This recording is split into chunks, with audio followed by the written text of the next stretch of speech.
Salut Monsieur Valls, je vais pas t'appeler Manu parce que ce serait trop familier, puis visiblement toi et moi on vit pas dans le même monde. Il paraît que l'autre jour tu t'es pris une bonne torgnole dans la tronche, j'avoue que ça fait quand même plaisir à voir. Et là, toi et tes potes qui nous gouvernent, vous êtes en mode c'est intolérable, c'est de la violence. En même temps, tu récoltes quand même un petit peu ce que t'as semé. Parce que ce que vous nous faites, vous, à nous, tous les jours depuis la tête de l'État avec tes copains, tu trouves que c'est pacifique? C'est pas violent pour nous de voir des familles qui dorment dehors avec des gosses alors qu'il fait -5?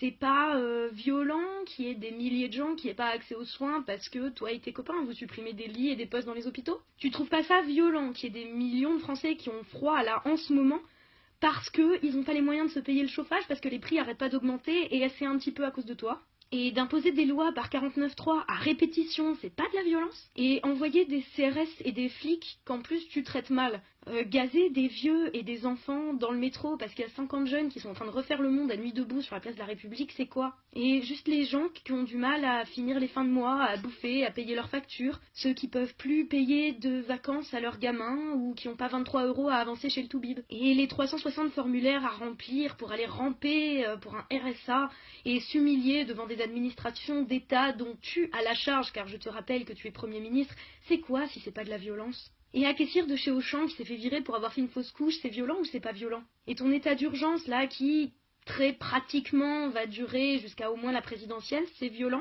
Alors ouais, il y a un gars qui t'a giflé, et il a d'ailleurs été traité avec beaucoup de violence par tes gardes du corps. Toi, tu récoltes juste ce que tu sèmes. Ouais, quand on joue les Geoffrey Baratheon et les gros psychopathes et qu'on impose une violence généralisée à tout le pays, faut pas s'étonner qu'il y ait des gens en colère qui réagissent violemment.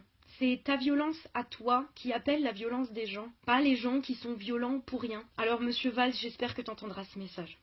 Parce que quand tu dis sur un média qui sont trop heureux de couper un auditeur qui dit que cette gifle a fait plaisir à 66 millions de personnes, que tu représentes l'ordre et la sécurité, mais laisse-moi rire, parce que dans ce pays, je vois ni ordre ni sécurité. À part peut-être pour toi et tes potes qui ont les moyens de se payer des apparts dans des beaux quartiers et de se balader en bagnole de fonction payée par nous. Bref, t'es tellement à côté de la plaque que tu te rends même pas compte en fait. Alors, cette claque, Monsieur Valls, c'est un petit retour à la réalité pour toi. Et vu ce que t'infliges aux gens dans ce pays au quotidien, je dirais même estime-toi heureux que ça n'ait pas été pire.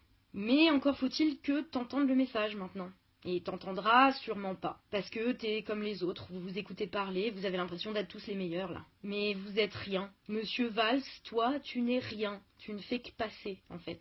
Alors tu passes, mais tu fais du mal quand même. Et ce que tu t'es pris dans la figure l'autre jour, c'est rien en fait comparé au niveau de violence qu'on subit tous les jours à cause de toi. Alors, mec, revois tes priorités. T'es censé être un homme d'État et tu vas devoir assumer tes conneries. Limite, on t'en voudrait moins si t'admettais tes erreurs, que tu disais « Ok, j'ai merdé, désolé, pardon ». Mais même pas, tu te remets en question 3 minutes. Alors, si je peux me permettre un conseil qui vaut aussi pour tous tes copains au gouvernement, un minimum d'humilité devant les Français à qui vous infligez de la violence tous les jours, ce serait pas mal. Parce que la baffe que tu viens de te prendre, c'est juste la première d'une série de baffes que tu vas te prendre cette année. C'est peut-être un signe qu'il faut que t'écoutes quelqu'un d'autre que ton ego de gosse pourri gâté. Et si toi, t'as la mémoire sélective en ce qui concerne la violence, t'inquiète, nous, comme on l'a subi tous les jours, on n'oubliera pas.